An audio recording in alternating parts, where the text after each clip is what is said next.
I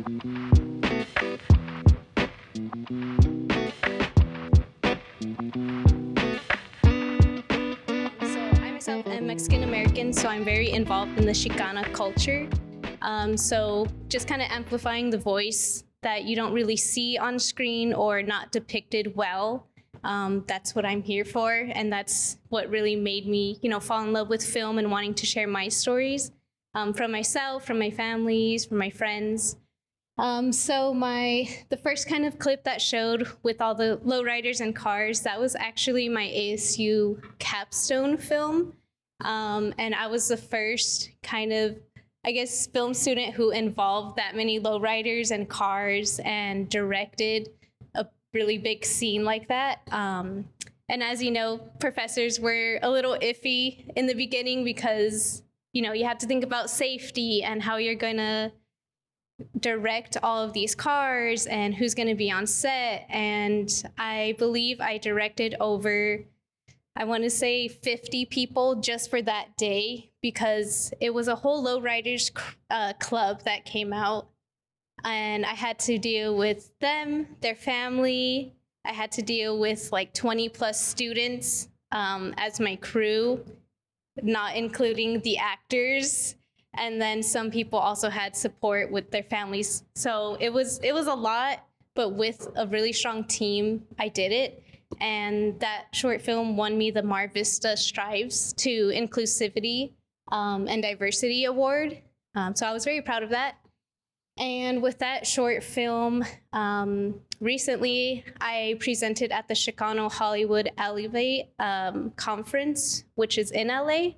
And that short film has gone through many producers just to kind of, present what I can do in hopes that I could hopefully make it out to LA one day and continue my work out there. And I don't know if anyone's familiar with the Arizona Latino Arts and Cultural Center. It's in downtown Phoenix. If you ever meet Gil, he's a great guy. He actually was in a Zoom call with a bunch of producers and Danny Trejo, and they saw my capstone and they said, this is what we need. We need more films like this and more students to amplify the voices of, people who are underrepresented. Represented. So yeah, I was very proud of that moment. And then my other shorts with the guy kind of spray painting, he's a good friend of mine and an actor. That was a short film trailer that I presented at the Chicano Hollywood Elevate conference. And I did a lot of networking there. Of course, you have to keep working to actually, get something picked up. And everything else was either kind of documentary related or just kind of random projects, videography. And I edited all together because I still love video editing, even though I know my passion is in screenwriting and directing. But yeah, that's kind of rundown of everything. Yes, I would say every short film and every project has its up and downs. It's never going to be perfect. To get to this point, I still feel like I'm an amateur and a beginner, even though I've been working since high school, since 2014. Up until now. So some people may look at me and think I'm advanced, but in my head, I feel like I'm an amateur still.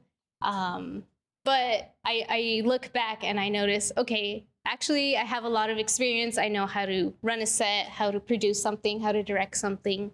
But if you really, really love it, then, you'll make it work no matter how hard it is. So, stay up here, Alyssa. Oh, okay. So again, I want everyone to understand that a starting point is a starting point.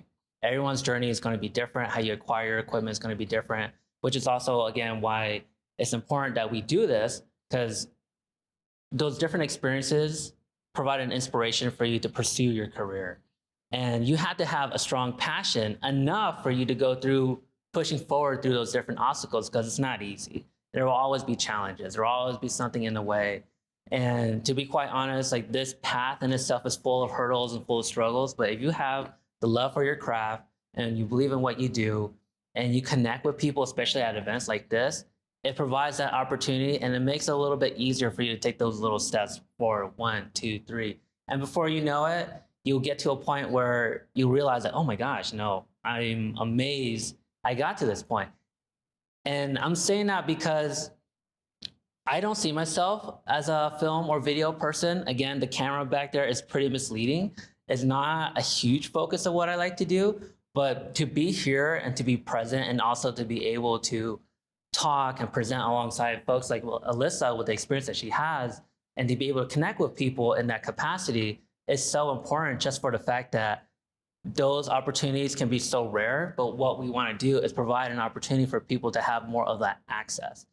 Something that I think is also important to put out there, the tagline for this studio, for this business is from experience to inspiration.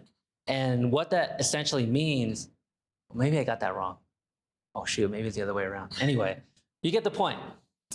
The whole point of that is that you learn something, you acquire a skill set, and then through those different experiences, you turn it into something more. Sometimes it's a story, sometimes it's just people that you meet.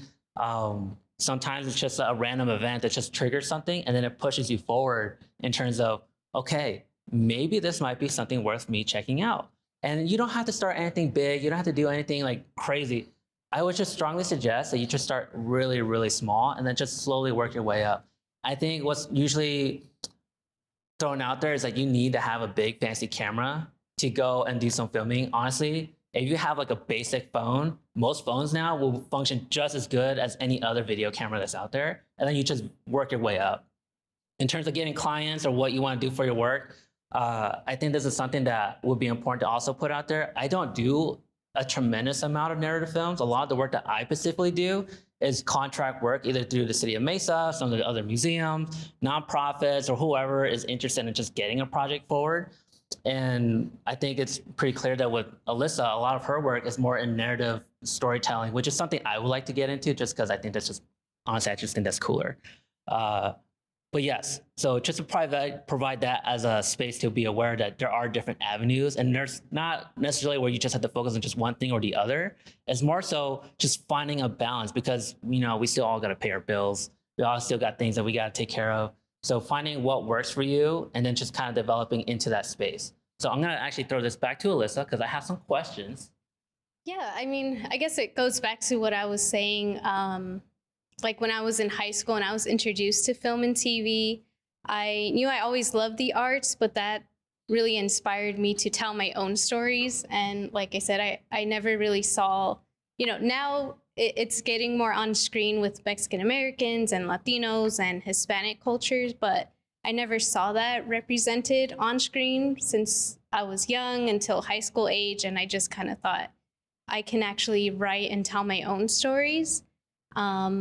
And by the way, I wanted to mention it. My company's name is Lynae Productions. It's named after me, my middle name. And I can also talk about that later of how I kind of founded my own. Yeah, please talk about it right now. But so I graduated in 2021, and as many people feel after graduation, just like, what now? What do I do now? Because for me, I had to learn that film is not a career that you can just apply and be like, can you hire me as a director? You have to really network and work your way in. And everyone knows like Arizona is pretty small for filmmaking, so there's not just a ton of studios to just go in and like, hi, can I work here? Can I start from the bottom, work my way up? So I just thought I'm going to start my own LLC, my own film and media production company, and I'm the only person who works there because it's just my independent filmmaking company. But I do collaborate with local artists. So that's my big mission, is to collaborate only with local artists. And that doesn't mean just Arizonan people. It could be people from California who are also independent and want to come down here and help me with projects. And like mentioned before, I do mainly narrative work. But with my company that I work for, you know, for my day job, because we have to pay the bills. I work for an arts and advocacy organization called Fuerte Arts Movement. So I'm fortunate enough to do a lot of media production for them as well. So I do, you know, they wanted me to do a docuseries on some important advocacy work. I also do their communications, so their social media posts, graphic design. So I get to still stay in the field that I've studied and worked hard for. And I'm fortunate enough to have a flexible schedule. So I have time to do these projects and time to do these things. And I just want to say, like, anyone can start their own business. Like, you don't have to have the fancy equipment, the fancy, like studios and hire a bunch of employees, because like most people, you don't have, loads of money to start a big company. And again, I'm lucky my dad's an accountant, so he can help me kind of set up my business with my LLC and get my business bank account and all of that good stuff. My biggest, I guess, networking comes from school, but I know some people, you don't have to go to school to become a filmmaker. I just personally wanted to further my education. I know people don't really use Facebook anymore, but that's where I find all of the networking events that are local. And I just kind of go there if I have time. Even if you want to like host your own event, kind of like we are here, I would reach out to some people, or on Facebook groups, of course, if someone has a space saying like you want to host like a networking event. That's where I pretty much met like friends. My friend Sydney's here, and I met her at I hosted a photography kind of event myself to network with models and photographers to kind of get into that field as well. And I've met my good friend Grant, and he's been acting in some of my short films. So it's just kind of reaching out to people, going to things like this, events, workshops, anything art related, because I feel like you never really know, what someone does until you talk to them, meet with them, just be like, hi, I saw you. I wanted to know, what do you do in film, or are you in the filmmaking world? And maybe they'll be like, no, I'm a photographer, but I'm interested in doing behind the scenes photography. Do you know someone, who wants a photographer on set? And then that's how you just kind of click. I'm actually in the process. I'm in pre-production right now for a new short film that I'm going to make, bringing back the talk to the Chicano Hollywood. They're having their first film festival this year. Deadline is in May. And yeah, I have yet to film, but speaking of scheduling with everyone, I say you have to schedule and get into pre-production way in advance, like previous from like even writing the script, just kind of putting, temporary dates of like, okay, I may want to film in March, but it's November right now. It might be too early. I would say, no, it's not too early, because that's when I started in November, and I just booked the dates like last week to film in February. And with everyone's schedule, the earlier you try to manage and collect your crew, the better it is for scheduling, because people are most likely going to be open in the next like 4 or 5 months. So everyone can put that on their calendar. Like, okay, I'll make sure to not, schedule anything on this day.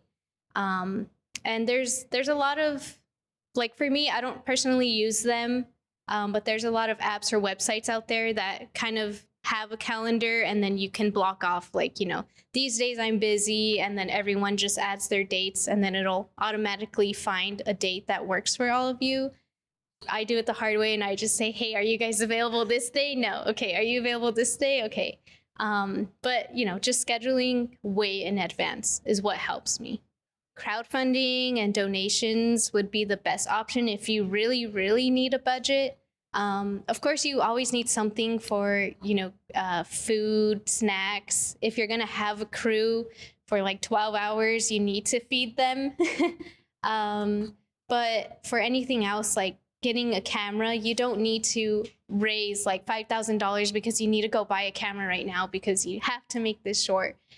Like was said earlier, you can use a cell phone.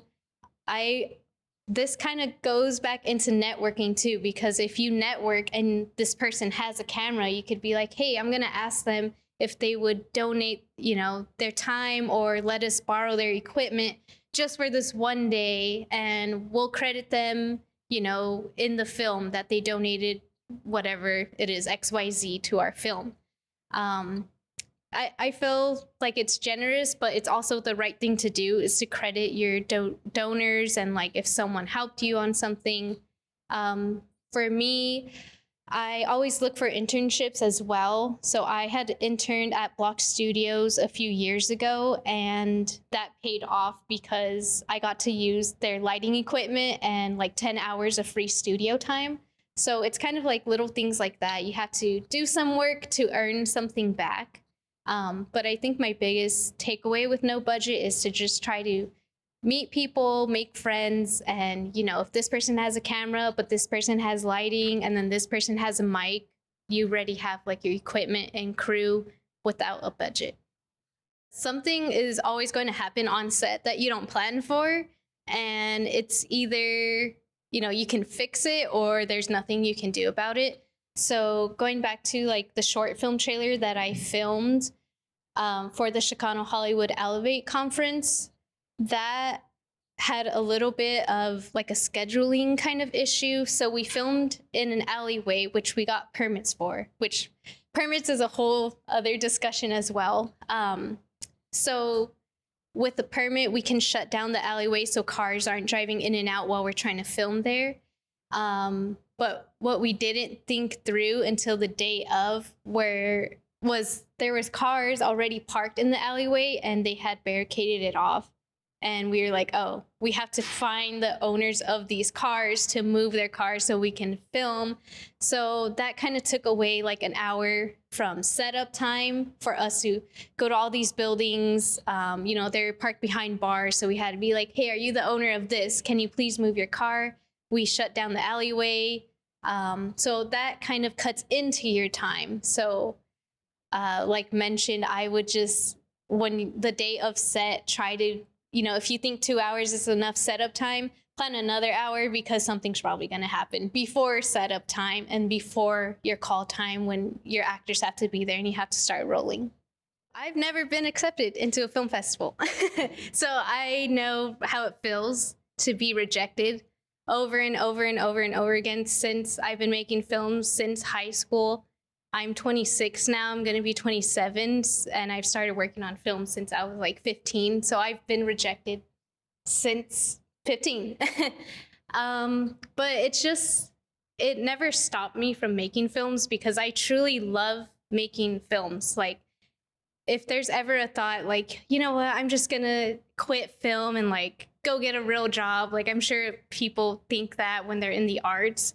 But then I start thinking and I'm like, I don't want to sit in an office 9 to 5 for the rest of my life and just quit film and say like, oh yeah, I used to do film, but I never made it. But to me, making it is literally me making a short film, something that I'm proud of. And, the process, it's time consuming. And then, you get your hopes up and then you get rejected. And then you're like, oh my God, I did all this work for nothing. But in my head, I have to remind myself it's not for nothing, it's for me. It's, for my friends and family, like have your own little film festival at home or something. But I know that also comes with film festival fees. Sometimes if you do reach out to the person who's running the film fest and you explain, you're a student or, hey, I have this short film, but I can't afford to pay you $50 to view my film to, essentially be rejected or possibly be accepted. Sometimes they waive the fees, so that's another thing to look into. And then going back to crowdfunding, if you crowdfund, you can tell people, your donation of $5 will help me put this $50 fee into to submit into a film festival. So I would just say, just take it with a grain of salt. Like, yes, you're going to enter a film festival, but even if you get in or not, you keep doing film for the right reason and for yourself. But I would say to start small and realistically first, because I'm not at the level yet where I feel like, okay, I'm going to do this film and it's going to be in Sundance, because then you have to think realistically. Majority of the films at Sundance are full budget and they're tens of thousands of dollars already, made for their film. And it's like, this is really well produced, or the directors have done many other films before. And then you have to look at your experience again, like, okay, I've only done short, like 3-minute to 5-minute short films, low budget. Am I ready for Sundance? And you may be, but it's going to be a lot of work. because I haven't even thought of like entering something as big as Sundance, just because I know it's a lot of work, time, budget, and again, if you do have school or a day job, you can't just quit those. And maybe some of you can, but that still, you have to put a lot of time and energy into a film to enter it into something that big. So I would say to start small and realistically, and then with local film festivals, there's a lot of local Phoenix film festivals as well. And I have contact information for those because I know some are coming up or some have passed. This kind of goes back to networking as well, because you do, want to trust people and crew to treat, your baby with the respect that you have for yourself and for your film. It's rare that I like meet someone like, say for example here tonight that I've never met, and I'm like, hey, do you want to help me on my short film that I'm gonna make like in a few weeks? Only because I feel like you should do one-on-ones with people, like if it's going to grab coffee, if it's doing a Google or Zoom call, just to talk about your experiences and bounce off ideas off of each other. I feel like that's a better way of getting to know a person before you're like, okay, hop on my crew, or like, what can you do for me type of deal. Just because I feel like I would want to be, of course, professional, but also friends with the people that you're making a short film with, because you want it to be a good experience and you don't want to be that director where like crews kind of like, oh, they're kind of moody today, or like this feels off. I don't really want to work with them again. Or they're really bossy, like I understand the stress, but why are they putting that on me? So I feel like if you do one-on-ones with people and get to know them as a person first before you invite them as a crew member, then that's the best way. For filmmaking, if you're thinking of a documentary or like a narrative, or even just to be like, oh, I just want to make something, something creative, I would say just start out by writing your ideas, and it has to be something that you would watch yourself, because if you're trying to make something that you think like, oh, this person or this audience would like it, but I'm not really a fan of it, then you're just kind of doing it for the wrong reason. So yes, find your target audience. Like for me, again, I'm really involved in the Chicano culture, and I'm obviously familiar with it because I'm a Chicana. So I like to make these films and I like to share these stories, and I know my target audience is the Chicano people, but I'm not gonna, make something where it's like, oh, I'm gonna go film something about like sci-fi, because I've never made a sci-fi before, and I'm not just gonna switch up. Like, of course, maybe I can make a sci-fi, but I have to really think about what is this gonna be about? Who's my target audience? So I would say just write down ideas that you have. If you have a story to tell it. You don't actually have to tell it as like, this story happened to me. That's why you can write made up character names. You can write a, different personality for someone, but only like, oh, this character is actually about me, but I'm not going to tell people. And that's kind of what motivates me as well, because I have lots and lots of stories that I don't necessarily want to just be, straight up like, yeah, this was about my dad, but, I can write the character like, this family, blah, blah, blah, and this is a dad, and then, I only know this is about my dad or something. So we're going to take a quick little break, and that way we can set up our equipment and get ready for that more of that hands-on experience, meaning that you can look at some of the stuff. Don't touch them, okay? Please do not touch the equipment unless we give you that permission. But our next half of this workshop is really getting you guys up and close with the equipment, providing any questions, any thoughts, how do we get set up, or even more personal questions that you want to throw out there. This would be an opportunity for it. So we're going to say like maybe a 5-minute, 10-minute break. Would that work for some of you guys? Just kind of stretch your legs a little bit. And then we'll go ahead and get ourselves set up onto the second half of the room. And we'll give you guys a holler, and please feel free to come in. And if you got to go, by all means, please go. It is a Friday evening. But yeah, so we'll go ahead and just do like a little clap, letting everyone go do their thing. Okay, yeah. Awesome. Well, I didn't mean that kind of clap, but I appreciate that.